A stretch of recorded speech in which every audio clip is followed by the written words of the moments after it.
Hello guys, ഞാനിപ്പോൾ ഒരു ഉറക്ക മൂഡിലായിരുന്നു. ഒരു ചെറിയൊരു 100 ml കോഫിയൊക്കെ എടുത്തുകൊണ്ട് വന്നു. ഞാൻ വെയിറ്റ് ചെയ്യുകയാണ്. എൻ്റെ സിസ്റ്ററും ഫാമിലിയും വരും, അവർ വെയിറ്റ് ചെയ്യുകയാണ്. നല്ല മഴക്കോളുണ്ട്, നല്ല ക്ലൈമറ്റാണ്.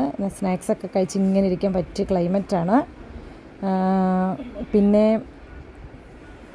പപ്പ ഇപ്പോൾ ഈവനിങ് സീരിയൽ ടൈം ഉണ്ട്, അത് കാണുകയാണ്. മമ്മി ഇപ്പം ലഞ്ച് കഴിഞ്ഞിട്ടുള്ള ചെറിയൊരു റെസ്റ്റിലാണ്.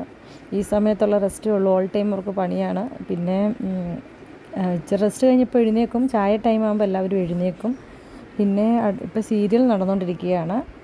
പിന്നെ അടുത്തതെന്ന് പറഞ്ഞാൽ ഞങ്ങളിനി waiting for Hannu's birthday celebration Saturday. ചേച്ചി ഹന്നു ചേച്ചി എന്ന് വിളിക്കുന്നത് ഞാൻ അറിയാണ്ട് പറഞ്ഞാണ്. ഞങ്ങളുടെ ടുട്ടു അവളിപ്പോൾ ഇന്നലെ ഞങ്ങൾ ഹോസ്റ്റലിൽ കൊണ്ടുവിട്ടു. നിക്കോൾസൺ തിരുവല്ലയിലാണ്, +1 വിദ്യാർത്ഥിയാണ് അവൾ. Waiting for Tuttu also in Friday evening 4:30. പിന്നെ ഞങ്ങൾ ടുട്ടുവിന് വെയിറ്റ് ചെയ്യുന്നു. ബർത്ത്ഡേ സെലിബ്രേഷൻ ചെയ്യണം. ബൈ.